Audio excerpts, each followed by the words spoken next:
Halo pendengar Sobat ASN Muda Berakhlak, kembali lagi di podcast WhatsApp dengan saya Maharani sebagai host kali ini. Dan kali ini saya ditemani oleh teman saya yaitu Bang Kalis sebagai co-host kita.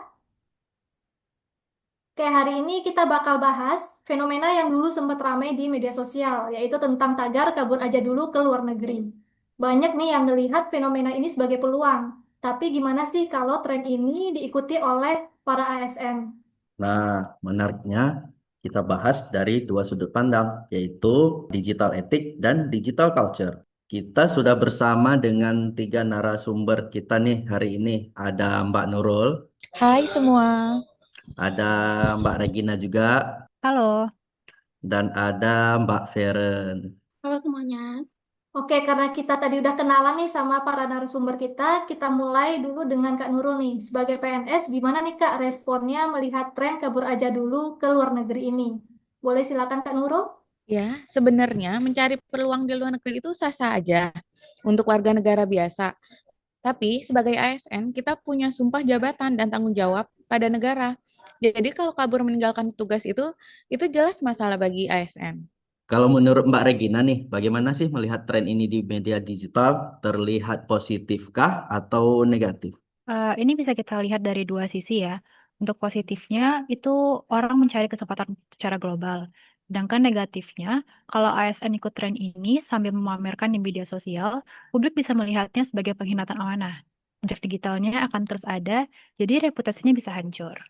Oke, terima kasih Kak Regina. Berarti dari statement Kak Regina tadi, berarti kita harus melihat segala sesuatu itu dari dua sisi ya Kak ya. Jadi kita nggak boleh nih asal-asalan ikutan tren yang ada ya Sobat ASN.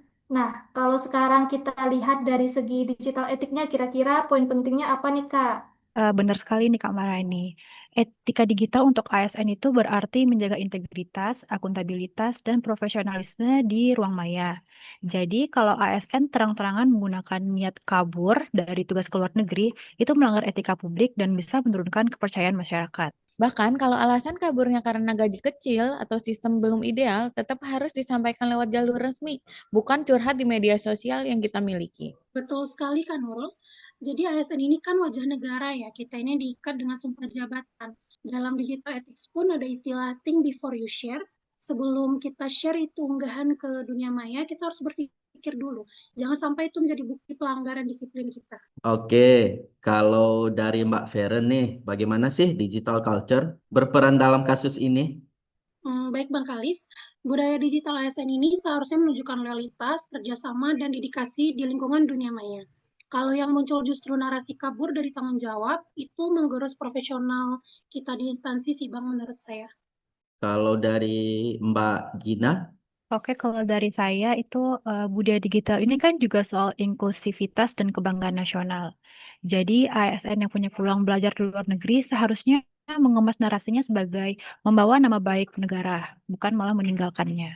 dari Mbak Nurul, ada tambahan mungkin? Bahkan menurut saya, kita tetap bisa membuka peluang internasional tanpa melanggar amanah. Misalnya ikut program beasiswa atau tugas belajar resmi, itu sesuai budaya digital positif. Wah, banyak banget ya insight baru yang bisa kita ambil nih, Sobat ASN, dari narasumber kita kali ini. Dan berarti sangat penting ya untuk menerapkan digital etik ataupun digital culture dalam bermedia sosial, khususnya untuk kita sebagai seorang ASN. Oke, sebelum kita tutup, kira-kira apa nih solusi dari kakak-kakak narasumber untuk mencegah adanya fenomena ini? Mungkin bisa dimulai dari Kak Feren dulu, silakan Kak. Terima kasih Kak. Kalau menurut saya, solusi untuk mencegah fenomena ini, yang pertama edukasi ASN tentang risiko jejak digital dan etika publik. Lalu yang kedua, mendorong aspirasi peluang internal yang aman, dan juga memfasilitasi peluang internasional resmi bagi ASN. Mungkin dari Kak Nurul ada tambahan atau Kak Regina, silakan. Kalau dari saya sih mungkin kurang lebih sama ya sama yang disampaikan Kak Feren. Saya mungkin mau ngingetin lagi nih untuk teman-teman semua jangan lupa karena kalau sekali kita ngunggah di internet itu jejaknya akan sulit untuk dihapus. Jadi, kabur aja dulu bukan budaya ASN ya, Sobat ASN. Yang harus kita bangun itu adalah berkarya dimanapun dengan etika dan budaya digital yang sehat. Nah, bener banget tuh Bang Kalis. Oke, terima kasih ya kepada para narasumber kita yang sangat luar biasa kali ini. Terima kasih Kak Nurul, terima kasih Kak Regina, terima kasih Kak Feren, dan juga terima kasih buat kamu Sobat Pendengar ASN Berakhlak. Sampai jumpa di podcast kita selanjutnya. Salam sehat.